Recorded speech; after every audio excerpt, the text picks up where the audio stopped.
Assalamualaikum warahmatullahi wabarakatuh. Apa kabar sahabat? Kembali lagi bersama saya di channel Dangyang Cipta Rasa yang akan menyajikan kisah-kisah nyata misteri. Dan kisah nyata misteri yang akan saya ceritakan kali ini, saya akan beri judul Menikah dengan Jin. Tapi seperti biasa, sebelum saya lanjut ke cerita, jangan lupa like, komen, subscribe, dan tekan gambar loncengnya biar nyala agar sahabat bisa mendapatkan notifikasi video terbaru dari channel ini. Yuk langsung saja kita ikuti cerita selengkapnya.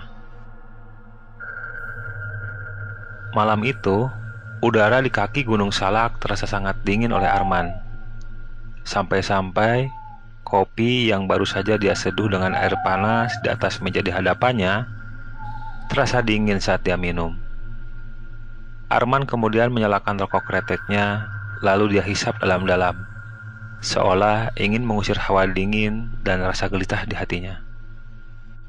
Sebentar lagi acara akan kita mulai. Kamu baiknya bersiap-siap dahulu ganti pakaianmu, Nak Arman, ujar seorang laki-laki tua yang keluar dari dalam kamar di rumah tersebut. Laki-laki tua itu bernama Suta. Tetangga dan para tamu yang datang biasa memanggil beliau dengan Aki Suta. Aki Suta adalah salah satu orang yang biasa menikahkan orang yang ingin menikah dengan jin perempuan dari gunung tersebut.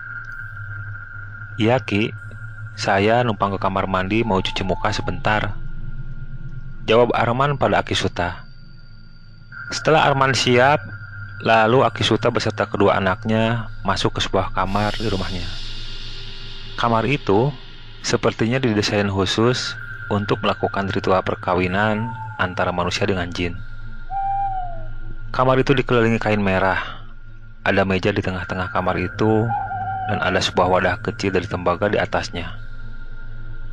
Lalu Aki Suta membakar dupa dan madat yang sudah ada dalam wadah tembaga tersebut. Aura mistis pun mulai terasa. Bulu kuduku mulai berdiri, mungkin karena harum dupa dan madat memenuhi ruangan kamar tersebut. Aku yang dari tadi mendampingi Arman di rumah Aki Suta hanya menyimak saja tanpa banyak bicara. Aku lihat Aki Suta duduk berhadapan-hadapan terhalang meja dengan Arman.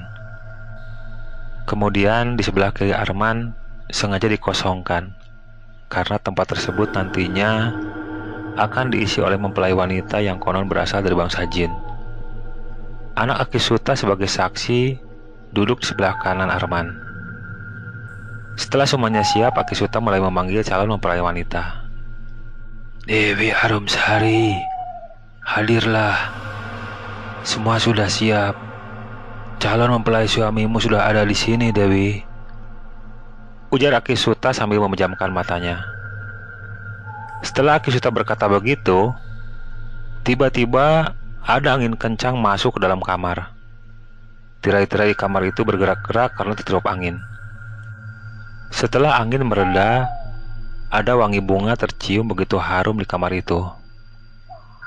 Aku semakin takut dan menggeser dudukku mendekati Aki Suta. Arman juga aku lihat sedikit tegang. Dia sempat melirik kiri dan kanan, mengamati situasi. Dalam keheningan, Aki Suta membuka matanya dan berkata, "Kamu sudah siap, Nak Arman? Saya akan mulai akad nikahnya. Calon istrimu sudah hadir di sampingmu," ujar Aki Suta kepada Arman. Dan Arman pun menjawab, "Saya sudah siap, Ki." Jawabnya mantap, karena Arman sempat melihat ke samping. Di sisinya sudah ada perempuan cantik memakai kemben dan berselendang merah. Lalu Aki Suta melaksanakan pernikahan dua alam tersebut dan bertindak sebagai penghulu. Sementara aku tidak melihat calon mempelai perempuan yang tadi Aki Suta bilang sudah hadir di samping Arman. Bulu kuduku kembali merinding. Akad nikah yang menurutku aneh itu telah dilaksanakan dan kami semua keluar dari kamar. Kemudian memakan nasi tumpeng yang memang sudah disediakan oleh istri Aki Suta untuk jamuan setelah akad pernikahan. "Semua sudah selesai, Nak Arman. Ingat baik-baik, sekarang kamu sudah memiliki istri kedua di sini yang harus kamu datangi setiap bulan. ujar Aki Suta kepada Arman. Singkat cerita, keesokan harinya kami pun pulang meninggalkan tempat kediaman Aki Suta. Di perjalanan, untuk pertama kalinya, aku bertanya kepada Arman tentang pernikahan tersebut. Man, semalam aku tidak melihat siapa-siapa di sampingmu. Apa kamu dapat melihat calon istrimu yang katanya dari bangsa jin semalam sebelum akad? Terus, kok jin perempuan yang kamu nikahi tidak ikut ke rumah kamu ya? Ujarku sambil tersenyum kepada Arman. Oh, aku dapat melihatnya kok. Dia cantik, memakai kemben dan selendang merah, Dri. Aki Suta bilang sebulan sekali aku harus datang ke sini menemuinya. Jawab Arman sambil terus memacu motornya. Arman sudah 1 tahun kena PHK dari kantornya.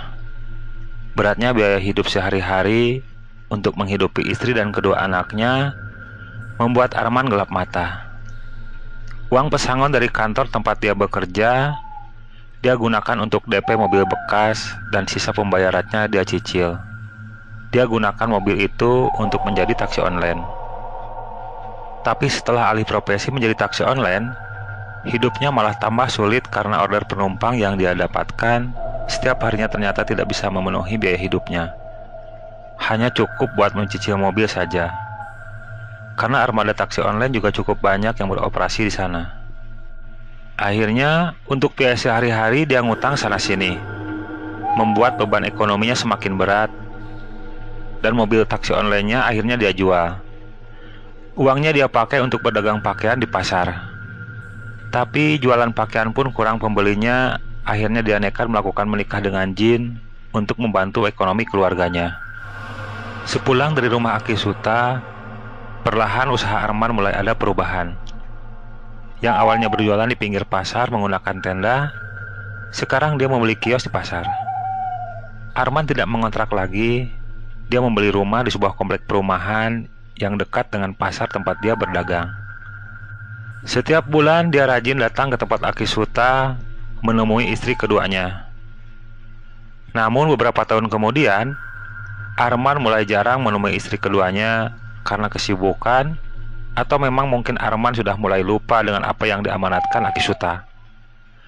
Suatu ketika istri Arman ditemukan meninggal mendadak di kamar tidur.